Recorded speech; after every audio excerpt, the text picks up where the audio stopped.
All right, let's get started with our unit test for exploring one variable quantitative data, summary statistics. For the first question, we have each dot plot below represents a different set of data. Order the data sets from the largest standard deviation top to smallest standard deviation bottom. So standard deviation refers to a calculation of the relative distance between data, an average of the relative distance between the data.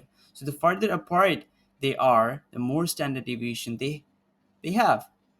So from here we can see that this one has the highest standard deviation. More this is the one with the more spread, followed by this and followed by this. So this should be our ordering. The following table shows five number summary for the number of gym members at each gym in Shansville. Okay, so we have given data mean, Q1, median, Q3, and max. About what percent of gyms in Shansville have fewer than 56 gym members? Okay, what percent have fewer than 56 gym members? 56 is the Q1, which is 25%. We know that.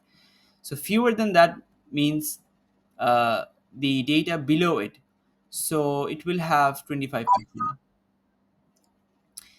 An agility test measures how well a person can change directions quickly and maintain their balance and coordination. A coach had their players test an agility test where 10 is the highest score here, and here are the scores. Find the median scores. So, how many scores do we have? 1, 2, 3, 4, 5, 6, 7, 8, 9, 10, 11. We have 11 scores, and median is the score that is the middle value. So 11 by 2, 11 plus 1 by 2 is 12 by 2, or the sixth data is our median. So first, second, third, fourth, fifth, sixth, which is 9. So our point is median is 9 points. Karina watched a basketball game and recorded how many points each of the 18 players scored. Here are the results. The approximate location of the median is point. Okay, 18 players. So which means 18 plus 1, 19 by 2 is the median, which is 9.5. Now, obviously, we can't have a decimal data. So 9.5 means the average of ninth and 10th data. So let's see, 1, 2, 3, 4, 5, 6, 7, 8, 9, and 10. So the average of that would be here, A. So this is the approximate location of the median. What about the approximation location of the mean, which is the average? Well, is this symmetrical data? Let's see. It is not symmetrical data. Um, so what would be the mean? Let's calculate. We can calculate the mean by, first of all, dividing the entire number with 18, because we have 18 data. So divided by 18. And in the numerator, we would have, let's see, we would have 0 into 2, or this is 1, 2 plus 3. So 2 plus 3. Then we would have 5, 6, 7 once, 8 twice, plus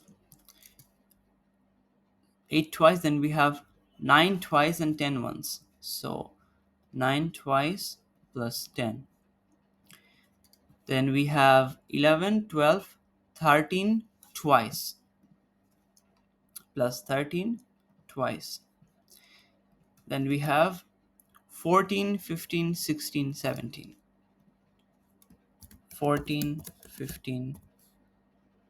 Oops, what's this? 14, 15, 16, 17. 14, 15, 16, 17. Okay, 13 twice. 14, 15, 16, 17. All of that divided by 18. And then we have 35 and 45. So we add plus 35 plus 45. The mean is 12.44, which means it is at location B. So we select B. Jordan asked six people how many apps they each had on their phone. Here are the responses. The mean of the data is 47 apps, which of the following will give the standard deviation. So 47 is the mean, so we have to subtract um, each data from 47, square that, and divide that with n minus 1, because Jordan asks the population or not. Wait, 8 people how many apps they had each on their phone. So yeah, it is sample, so n minus 1, and 47 8 cannot happen, so it must be B. We take their deviation from the mean, subtract that for each data, and we have to square that, and and the mean is 47, so that is why this is wrong. You have to subtract from 47, and you don't have square in any of these, so I can safely select option B. Each dot in the following dot plot represents the number of goals Lewis scored in one lacrosse session. Okay, find the interval range, IQR of the data in the data plot. So IQR, interquartile range, is the difference between the Q3 minus Q1. So that is 75% of the data, and this is 25% of the data. How many data do you have? 1, 2, 2, 3, 4, 5, 6, 7, 8, 9. So 9. What is the median? Fifth data. 1, 2, 3, 4, 5. So if this is the median, then we have 1, 2, 3, 4 data left. 1, 2, 3, wait. 1, 2, 3, 4, 5, 6, 7, 8, 9. So 1, 2, 3, 4, fifth data. So yeah, 1, 2, 3, 4, 4 data on the left, 1, 2, 3, 4, 4 data on the right. So now the Q3 would be median of that again. So 1, 2, 3, 4. So which means the median of the average of 47 and 48. So 47.5 minus the median of 1, 2. Okay, so average is 44. We know that 1, 2, 3, 4. The median is the middle two values. So these two values, which is 44. So 44. This is the interquartile range. 47.5 minus 44. 47.5 minus 44. 33.5. So 3.5 goals. Diego is a wildlife researcher. They were analyzing the mean and median lengths of 9 whales their team had observed. The whales all had different lengths between 23 and 27 meters. Diego found out that they were misreading the shortest length. It was actually 20 and not 23. How will this length how this how will this length decreasing affect the mean and the median? Median will not be affected because you're just replacing a data, and the total number of data remains constant, and so does the median. So the median will stay the same. So the one that says the median will change, we can cross them out. So A and B cross out. Okay, median will stay the same. Median will decrease, median will decrease, median will decrease. Khalas. That's it. We can say C is the answer. Mean will decrease because one data is decreasing from 23 to 20. So C is our option. Okay, the stem and leaf plot shows the number of items in each of the 12 collections in a museum. Two, uh, two bar 6 represents a collection with 26 items in it. Here's a five number summary for this data according to 1.5 times interquartile rule. For outliers, how many outliers? Low outliers are the data set. So what is the interquartile range? That is Q3 minus Q1. So 13 minus 6 is 7. 1.5 times 7 is 10.5. So which means 6 minus 10.5, because we want to see how many outliers are there from low outliers. So that is, um, since the low one is 6 and the 1.5 times interquartile range, 1.5 times is 7 is 10.5. So which means that if you have a data um, less than negative 4.5, then that is what we consider as a low outlier. Now, do we have one? We don't have. We have, the minimum is 3 lives. So we don't have any then. Okay. A group of Americans participated in a study that involved taking their temperatures during exercise in extreme heat. The participants had a mean body temperature of 104 degree Fahrenheit and a standard deviation of 2 degree Fahrenheit. Doctors analyzing the results prefer to work in degrees, so they counted the data by applying the formula below to each data point. Okay, and if each temperature is counted in degrees Celsius, what will be the mean and standard deviation of the distribution of this new temperature? Okay, so we had a mean of 104. Um, if you multiply this with 5 by 4, so 104 multiplied by 5 by 4, so 5 by 9, sorry, 5 by 9, 5 by 9 times 104, and subtract that from 32, 32. So we just find the mean, we just convert 104 to degree, which is 40. So mean would be 40. So A and B cross out. Now the standard deviation.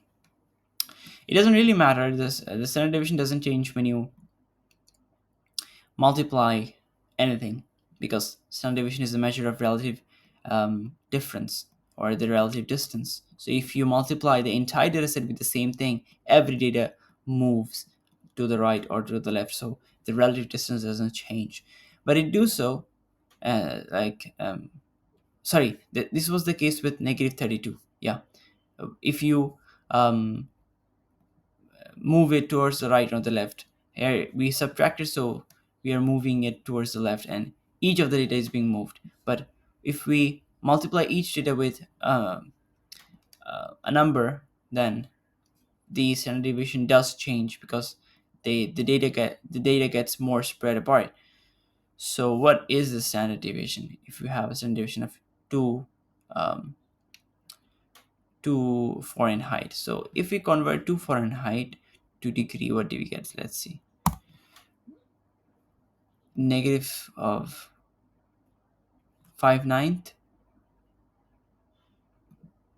Okay, so 2. So we have to perform the square root of that.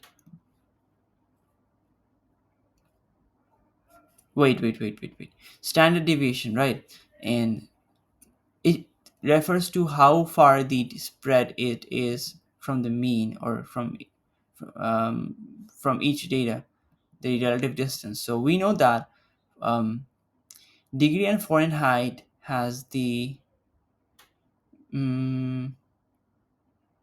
the difference between degree and Fahrenheit is 5/9. 5/9 uh, minus 32. So the standard deviation would not be 2 for sure, because um, you won't get you don't get the same thing when you convert from degree from Fahrenheit to degree. So the answer should be D. Yeah. The answer is D. Okay.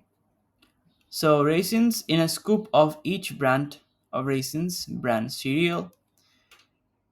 If the mean of the data set is 7 raisins, find the number of raisins in each scoop of grade for you. Okay, so we have 9 number of raisins for good to go, 7 for morning meal. If the mean of the data set is 7 raisins, find the number of raisins in each scoop of grade for you. So we have three types of data interval. So we divide that with three, and we know that the mean is equal to 7, so we can equate that to 7. We take the unknown number of raisins in grade for you as x, so let that be x, plus we know that we have 9 for this one, 7 for this one, 9 plus 7. So we can find the unknown from here, which is 5. So it must be 5. And that's it. That is the end for our unit test.